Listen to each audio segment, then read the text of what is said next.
And Your Honor, may I ask one question? Sure. Um, do I have to stay here in the men's unit still? Yeah, I don't make the rules up there, but they should Okay. make a proper accommodation for you. You should be in a separate area. You can contact the bondsman to try and get you out. Miss Corey, do you want to note your file that makes to follow up to make sure she's able to get hold of a bondsman to bond out? Let's talk about prison. Primarily, when I talk about prison, I'm talking about the need for single sex spaces and the ways that women in jails across the world have been taken advantage of because of self ID laws, which have allowed predators to come into those jails and has resulted in the suffering, rape, and abuse of imprisoned women. However, this topic is a little bit different. See, number one, Nikita Dragun is famous for something. I'm not actually sure what. I think it's makeup. Um, and Nikita looks relatively female, despite being a biological male. Now, this is because of facial feminization surgery, because of the large amount of makeup and lighting and all those different things that really plays into it. But either way, when people look at Nikita, they are looking and they're thinking, oh my god, that person looks so female, they're going to get abused and raped. And on one hand, yes, gender nonconforming men in prison are at a higher risk of abuse. Gay men in prison are at a higher risk of abuse. And of course, anyone who looks vaguely feminine is going to be at a higher rate of abuse. But of course, this doesn't center around why. Who poses the danger to these individuals? Quite simply, other men. Whether or not you think Nikita Dragun is a female, legally, she is a female. This is a picture of her driver's license. As you can see, there's a little F for sex, female. But the issue is, regardless of what Nikita's ID says, Nikita still has a penis. And a penis can be used to penetrate and or assault others. It's really that simple. And the thing is, incarcerated women are already at super high risks of being abused, not just from other, guards, but from the system at large. I mean, there's so much mistreatment of women in prison, and to add in the psychological terror of knowing that there is a male in the space with you who has access to you, whom you might not be able to even protest against because of their status, that sounds terrifying.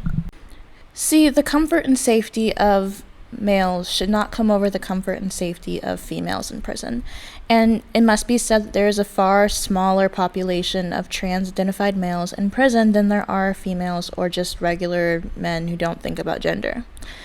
And even if accommodating one person is possible, even if there are, a couple people in prison for low-level offenses like this, and they need a place to be, it doesn't mean that women should have to give up their safety and their feeling of comfort in order to accommodate that. Instead, it would make sense to have a third or a secluded or private area, private prison wing for those who are gender nonconforming males. Because to be quite honest, gender nonconforming females in a female prison aren't going to be at as high risk of abuse. It's really just a male problem of male abusing males.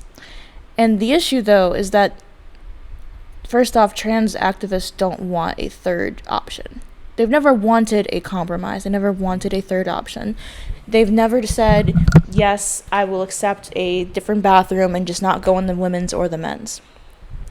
Instead, they just want to be completely accepted and validated by the gender that they want to transition to. So in this case, they would like to be in the female prison because Nikita's a female, so obviously she should be in the female prison.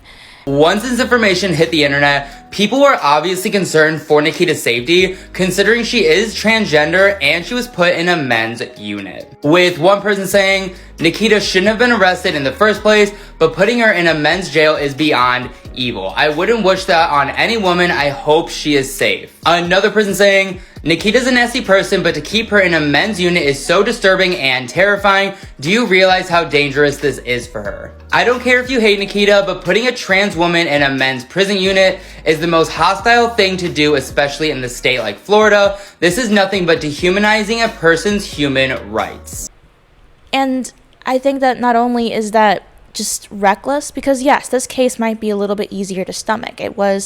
Nikita was nude at the pool and threw a bottle at a police officer. I've heard some people say that it was a bipolar thing. Personally, I don't really care. It was a low-level offense, obviously not a great thing, but it was just a little public nudity and throwing a bottle at police. Fine. But there's always going to be people, for example, sex offenders, who in prison do not have a great time of things. They're going to look for ways to get out of that experience because male prison experience is very different from the female prison experience.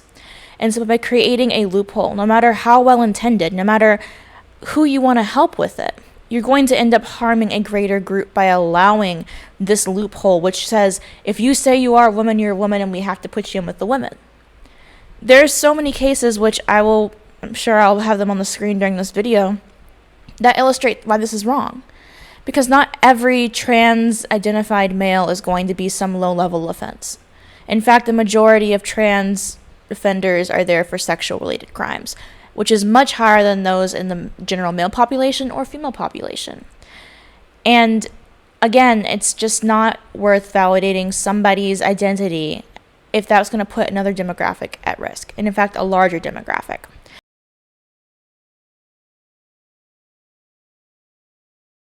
So with this case, I can see why some people are more on edge about it, because especially in all these pictures and all these, appearances, Nikita looks pretty feminine.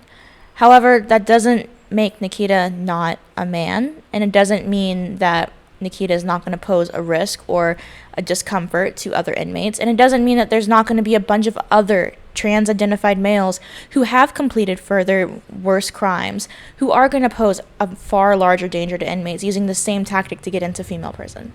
In the end, you have to consider that the individual reflects the societal. The individual reflects the class.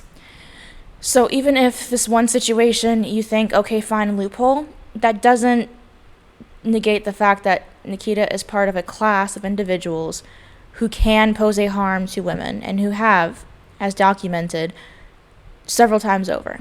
And of course, this whole debate is somewhat moot anyway, because Nikita was never held in a men's correctional unit. Nikita was always only in the booking section, where everybody is kept regardless of sex, and then was bailed out by fans.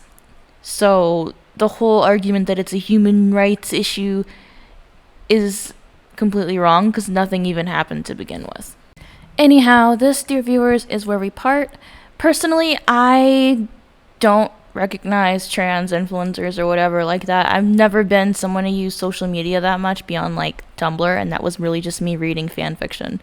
So whenever stuff like this comes up in the news, I'm always scrambling to figure out, who is this person? Where did they come from? What's going on? And I'm sure that I've missed some context somewhere about why people seem to not super like Nikita. But my main concern is over the implications for this case and the outrage, which is, oh no, a male is in a male prison. Oh no, the horror. And people seeming to not realize that women in prison have a right to safety as well. And that, I know there's this idea trans women are women, and so therefore, the woman in a woman's prison, not an issue, right? But I don't know, it's like one of those things where we all recognize that biological sex can't be changed, right? Except people are arguing that yes, it can. Nikita's a female now because the ID said so, so therefore all of her chromosomes changed, and now she's definitely female. You get these arguments that completely forget about the role that sex plays in, interacting between people. It definitely ignores the fact that, men oppress women, and that there's an implication for allowing men to be in women's prisons, because regardless of them both being in prison, there's a power imbalance there. And just because this one case seems a little bit unfair, because it really does seem like an overreaction for, throwing a water bottle, I guess. But there are plenty of other cases where you're going to have people bring up this precedent of, well, it's a human rights issue, and then people tend to ignore the fact that the person you're campaigning for committed some horrible crime. As has done several times over by now. There was a whole article written on this one trans woman in jail about how horrible it was to be treated so rudely in jail, and they never even mentioned the crime that he was in jail for, which was for, murdering children. But I digress. If you guys have any comments, questions, or concerns, leave them down below. Of course, you can join memberships and help me save up money to leave Cambodia. And I'll see you guys next time. Bye.